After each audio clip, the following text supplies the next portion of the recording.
बाबा नंद का नियम था कि एकादशी का व्रत निराहार किया करते। जो एकादशी की विधि होती है ना, विधि के अनुसार बाबा नंद व्रत किया करते। एकादशी के व्रत की विधि आप लोग जानते हैं। एकादशी जिस दिन आती है उस दिन हम लोगों के घर में दसवीं की रात में लिस्ट बनना चालू हो जाती है। अगले दिन क्या बनेगा, और शायद एकादशी के पहले और बाद वाले जो दिन होते उतने व्यंजन नहीं बनते जितने एकादशी में। हाँ, हम लोग तो हर घर में जाने का अवसर मिलता है ना, तो उसमें देखते हैं कि थाली में उंगली रखने की जगह नहीं होती। मोहन जिसे बोलते हैं, उसकी खिचड़ी बनेगी, सवा की खीर बनेगी, राजगिरे की पूरी, पकौड़ी, रसेदार सब्जी, सूखी सब्जी और धनिया की चटनी, मतलब कितने व्यंजन एकादशी में बनते हैं। हाँ, जिनको हम लोग देखकर विचार करते हैं कि एकादशी है कि द्वादशी, लेकिन फिर भी एकादशी व्रत की विधि यह नहीं है। शास्त्रों में एकादशी की व्रत को त्रिरात्रि व्रत कहा जाता है। ये व्रत 3 रात्रियों का व्रत होता है। जिनको एकादशी का वास्तव में व्रत रहना हो, दसवीं की रात्रि में उन्हें आहार नहीं लेना चाहिए, कुछ भी खाए, अन्न नहीं लेना चाहिए। अब अन्न छोड़ करके ऐसा नहीं कि जितना मैंने व्यंजन गिराया उतना पूरा दसवीं की रात्रि में खाओ। बिल्कुल संतुलित आहार, दूध का सेवन कर लें, कुछ फल ले लें। एकादशी की प्रातः काल स्नान आदि से निवृत्त होकर सबसे पहले भगवान का शालग्राम, कलकू गोपाल, राम जी, लक्ष्मी नारायण, राधा कृष्ण जो आपके इष्ट हो उनका विधिवत पूजन करना चाहिए।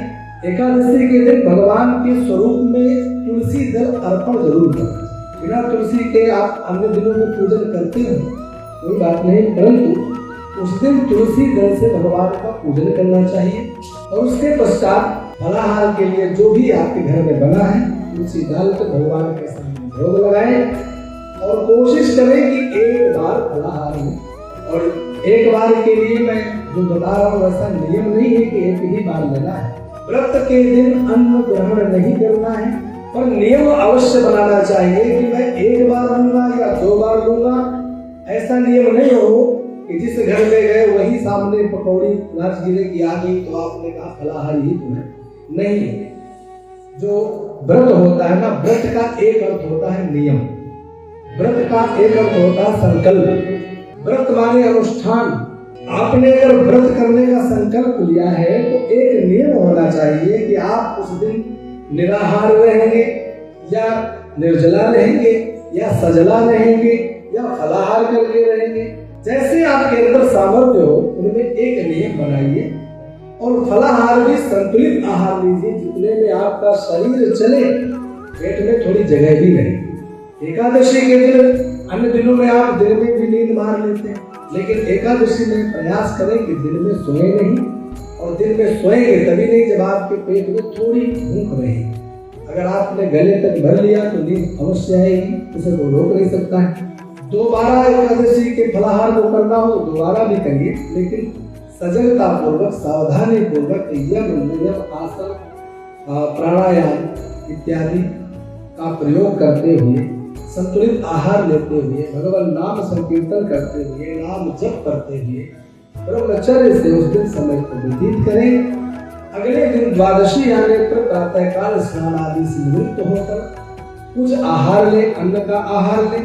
और ऐसा माना जाता है कि द्वादशी का पारण जो है उसको आप चावल इत्यादि से कर सकते हैं, खिचड़ी से कर सकते हैं, चावल अवश्य होना चाहिए। दोपहर का आप एक बार फलाहार द्वादशी में लें या अन्न का आहार लें, और द्वादशी की रात्रि में फिर आप कुछ ना कुछ संतुलित आहार लें, फलाहार लें, दूध लें। इस प्रकार से दसवीं की रात्रि आपका व्रत में निकली, एकादशी का दिन और रात्रि, और द्वादशी की रात्रि का भी आपने फलाहार करके निकाला। इसी 3 रात्रियों का व्रत बोला जाए।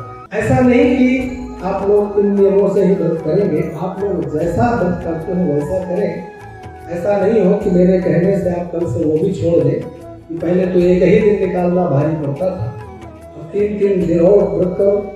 व्रत के जो शास्त्र में नियम है मैंने वो बताया है, आप लोग जैसे करते आए हैं उनको नियम पूर्वक करते रहे। एकादशी का व्रत हर व्यक्ति को करना आवश्यक है। एक तो 15 दिनों में आपका पेट जो लगातार 15 दिनों तक अनेक प्रकार के व्यंजन पकवान खाते रहते हैं, उनसे बनने वाला जो विकार है उसको दूर करने के लिए भी एकादशी का व्रत परमोत्तम माना जाता है।